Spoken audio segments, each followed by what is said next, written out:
I have to. Mm-hmm. You know, it keeps me. You can't think very well, and if you go run, or at least I found, like I go run. Oh man, like my body's firing on all cylinders. You know. Well, that's everything I talk about. I mean, it's the whole premise of how I've turned my ADHD into my secret gift. Is the premise that I create the dopamine that my body lacks by exercising or skydiving or public speaking or doing things that have to get done. And because of that, I live sort of a weird life in the respect that my day starts around 3:30 in the morning. But it works for me. Yeah, I'm in a similar pattern. Well, my day starts at 5:30, right? Okay. And so I'll get up, I'll do some stretches that I like to do, right? And then I'll have a little breakfast, do some physical activities, and then learn. So I like to listen to different Audible books. Mm-hmm. And so I like to learn while I'm being active, sometimes music, but only when I really need the music do I do the music. Other than that, it's learning. And then working by 7:30, 8 a.m. in the office. Yeah. So do you have any kids? I have one daughter. Oh, I have one daughter. How old is she? 4.5. Oh, mine's 4.5 months or 5 months. Yeah. I'll enjoy it. Dude, I am so excited. Like she gives me these smiles in the morning, and she's like reaching out to have me hold her. It's great, isn't it? They are a lot of fun, no doubt. All right. So what's your most recent book? It's called Faster Than Normal. And nice. It's all about utilizing your ADD and ADHD as a gift, not a curse. Can you give me some highlights of it? Did you not get? I mean, I'm very interested. Okay, yeah, I'm just not sure what you were given in terms of background or what we're talking about or whatever the case may be. This is the podcast, by the way. Yeah. Okay. Oh, this is about it. I am sorry. I didn't even know you were recording it. Oh yeah, we're 3 minutes into the podcast. My apologies. Okay, I hope you can edit that out. I certainly wasn't trying to be a dick. No. This is I do this to everybody. I love it. Really, really funny. No, because my assistant's like, okay, yeah, he's all set. He has everything ready. And so I'm like, why is he asking these questions? If she said she had it, that's really fucking funny. Okay, yeah, my bad. So, dude, I'm doing it because the people don't know you. Listen, I'm trying to give them. I'm asking questions to set you up, bro. Come on. That's really funny. I was literally about to be like, what the hell? Have this guy not do any homework? Holy shit.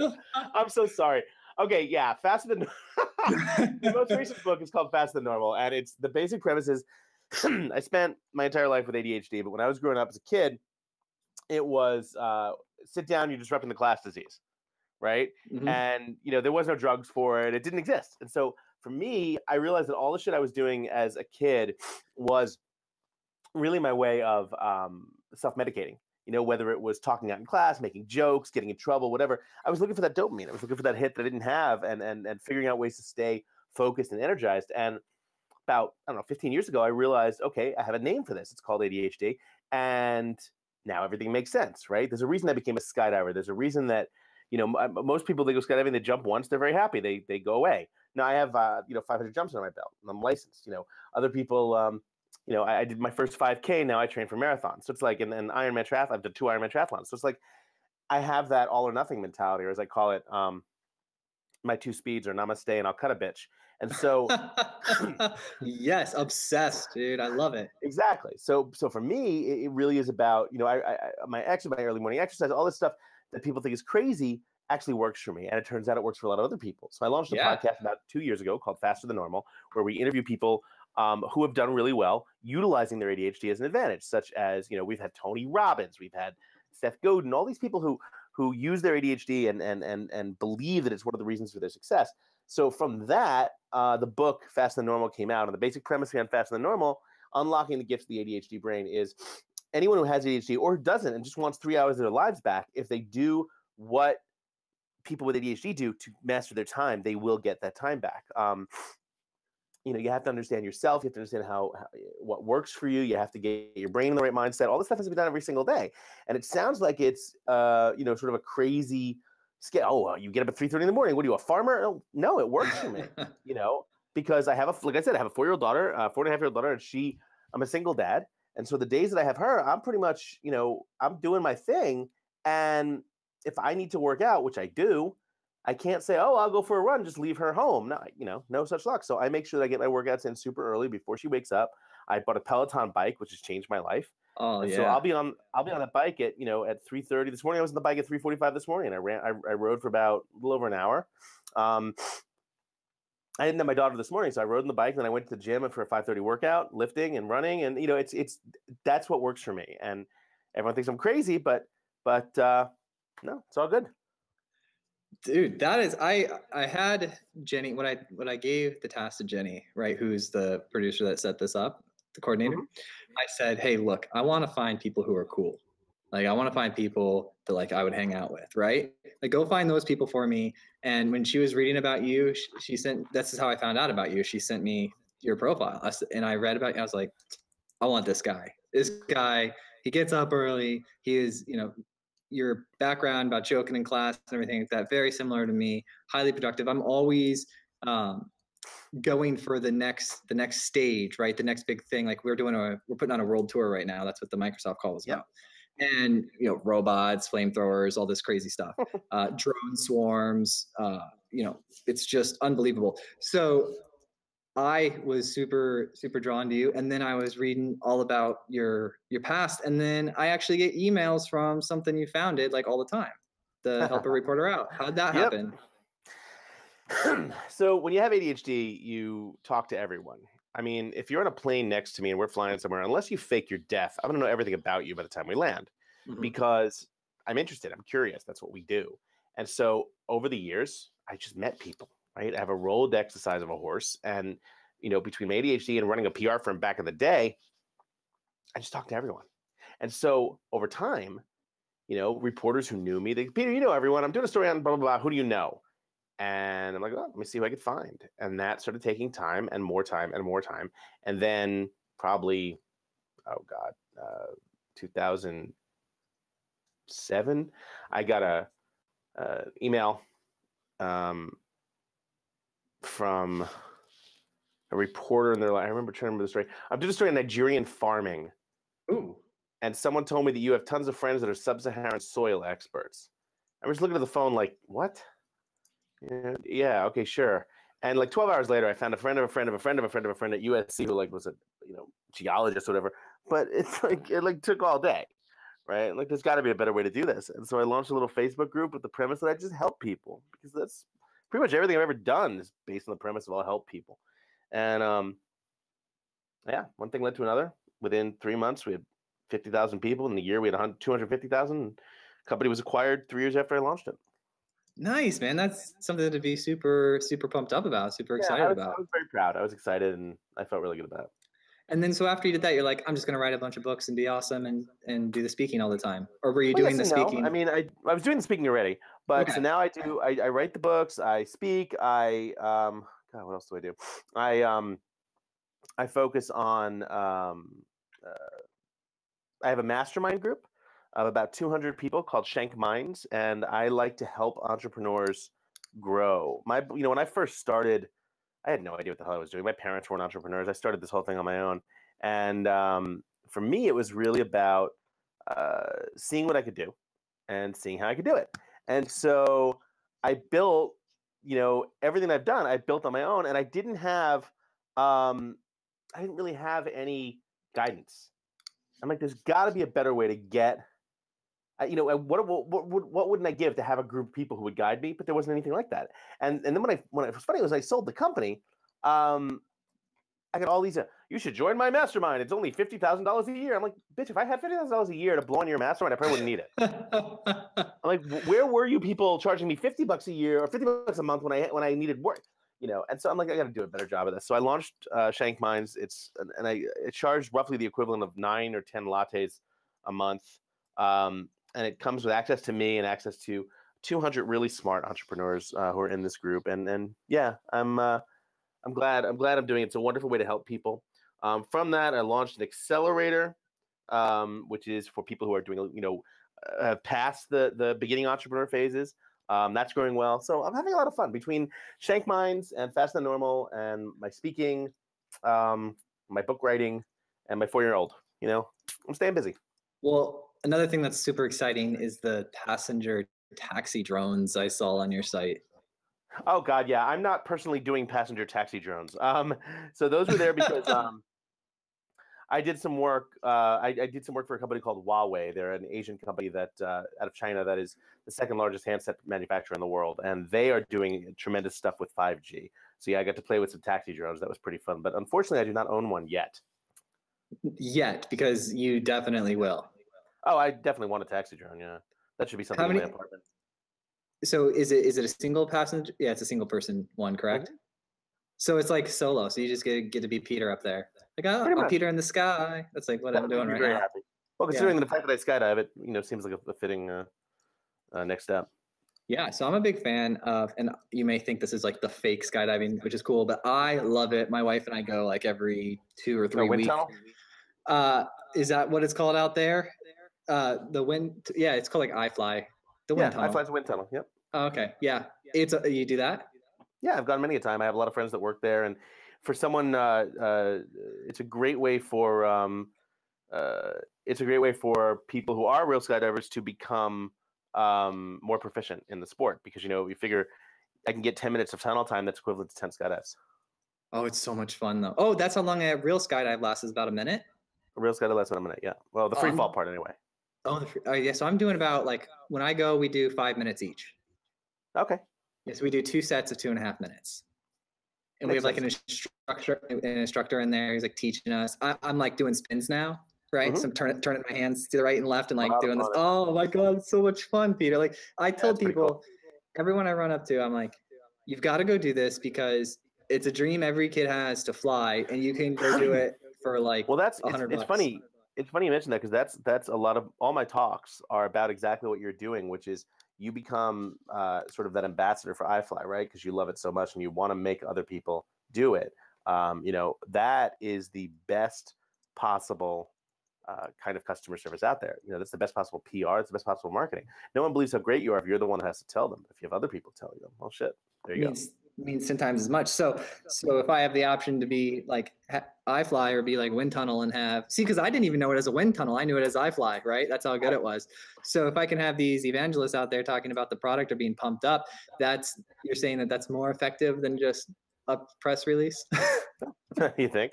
Yeah. So is there like misconceptions about press releases? Everyone's go-to is like, I need to tell the world I'm going to go do a press release. That's what I do. It's, I'd much rather see you craft an interesting story and pitch one specific reporter who is interested in it, as opposed to like blasting on a release of the world. It doesn't work that way. So you would go about it as creating a story and then pitching that story to a writer and then allowing them to write their own variation of that story? Yeah, you go to the reporter who most relates to the ideal. So for me, or pitching a story on ADHD, I'd find other reporters with ADHD who have covered medical or health or business, depending on how I want the story to go. And I'd say, hey, look, I have something for you. It's only for you. It's exclusive. Let's see if you want it. Start there. Ooh. Yeah, because a lot of people don't know how to approach reporters to get stories covered, especially they really don't. They're terrible at it. And what it really comes down to is just not sucking so much. Do a little bit of homework. Okay. That's it. Do a little homework. Know what the reporter covers. Know what they want, and go from there. All right, so I'm making some notes here quick. Do homework. Take time to know the reporter, and then have something that quote doesn't suck. There we go. Doesn't suck. Well, most things do. So I don't need you to be awesome. You need to be a little bit better. That's how the world tour happened. We first started out with, we're going to go do the show live in a couple cities and just have a podcast live with our cool guest friends. And then I'm like, that sounds kind of boring. We need drones, flamethrowers, next gen super robots, and people like Bill Nye. I mean, it's cool to have stuff like that, but at the end of the day, what should matter to you is really your content, right? And what you're building. PR stunt for the sake of PR stunt. Not that I'm saying you're doing that, but PR stunt for the sake of PR stunt is pointless. PR stunt that actually draws people in and gets them, holy shit, this guy knows what he's talking about, and this is really important. It's for me to be interested in, it has to be this cool. Yep. Yeah, it wasn't PR driven. It was me imagining having to go on a world tour for a year of my life and working my face off, and then just every day just being in like a room with like a panel of 2 or 3 other CTOs. I'm like, no, I need crowds of 10,000, not 200. We need something that's cool enough. I can always find way to deliver value through because the content itself is valuable. It's just how I deliver it.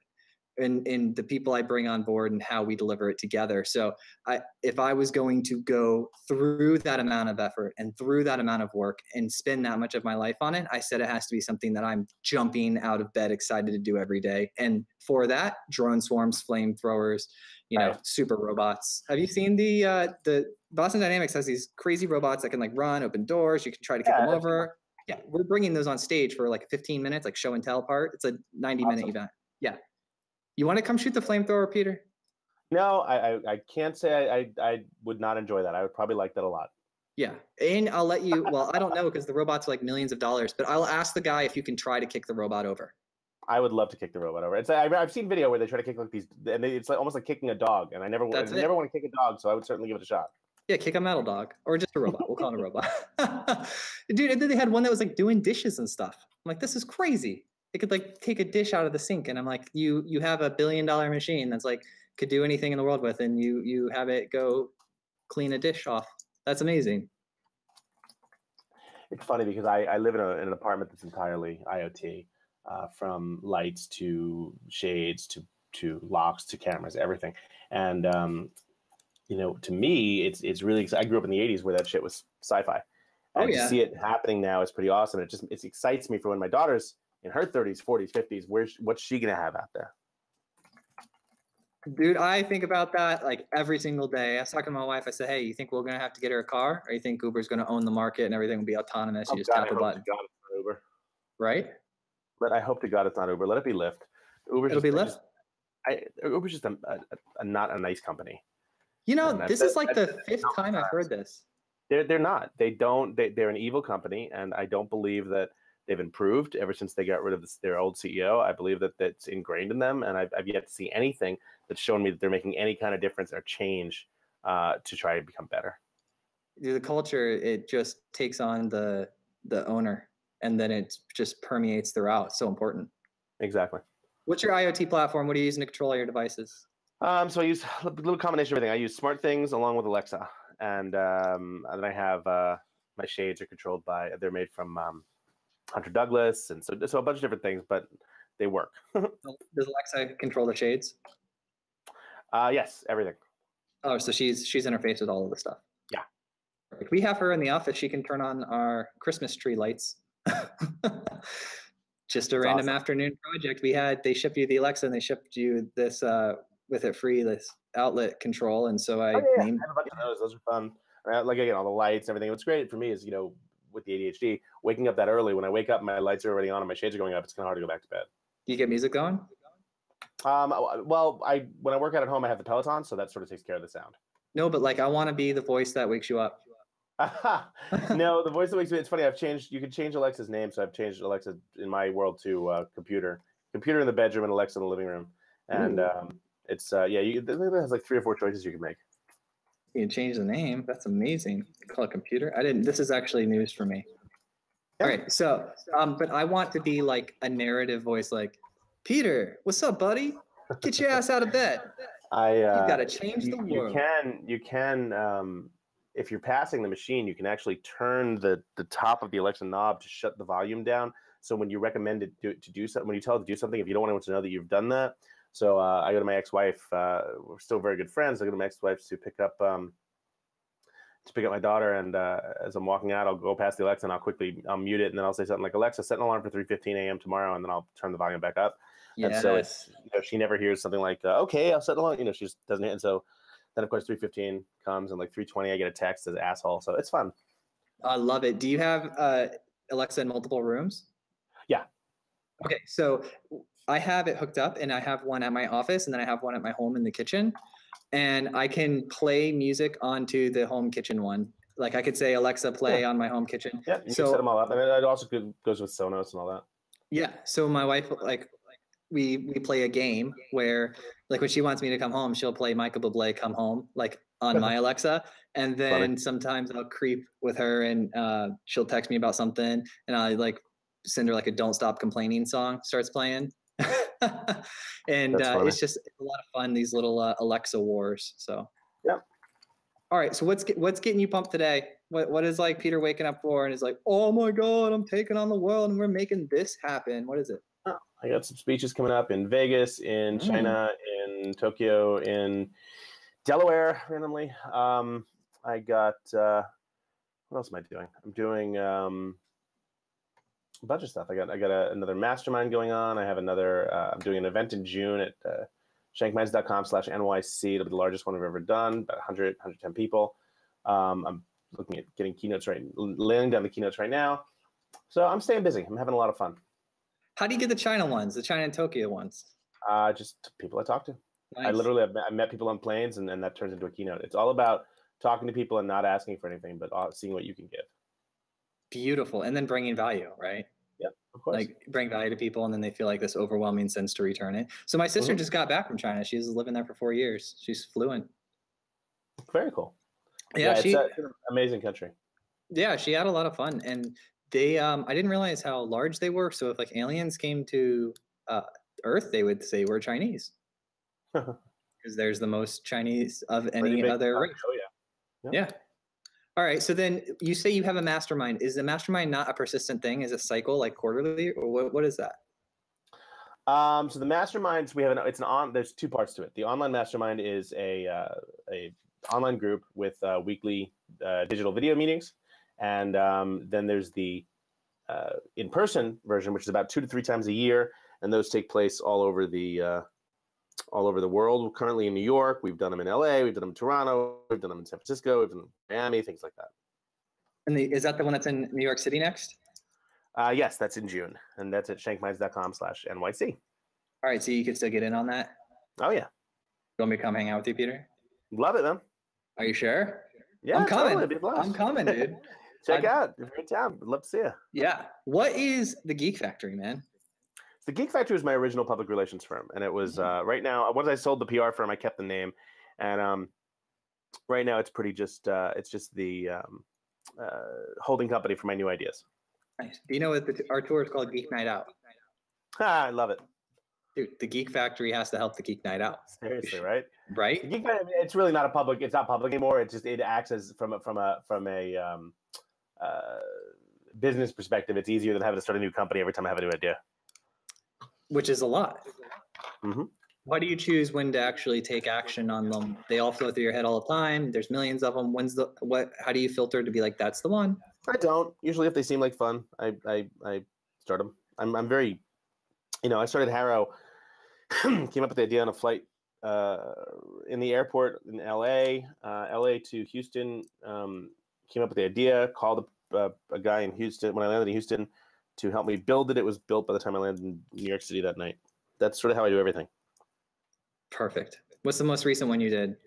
Well, Faster Than Normal. Everything I'm doing with that. There's Faster Than Normal. Yeah. So the book, the podcast, the website, the course, all that stuff. And then how long? Sorry, go ahead. Oops, sorry. How long has the podcast going? How far into it are you? About 2 years now. We got 100 episodes. We were new and notable on iTunes, so it's always good. Nice. And so what were you saying?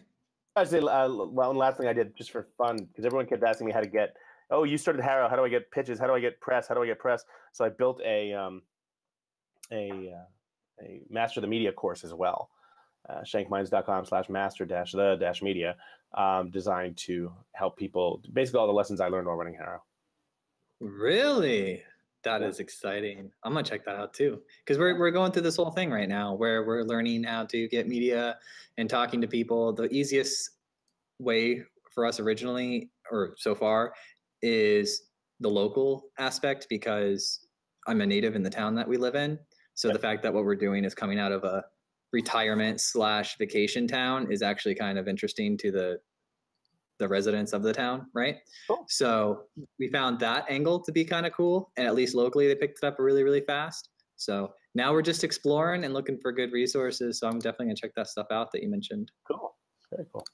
And it's great when I get to meet someone like you too, because you can Google and then it's like there's just content of everyone who says anything. You don't know who's actually who, but when you meet a person, you get to understand them, you get to hear them, you know who they are, then you can assign a greater weight to the advice that they give, right?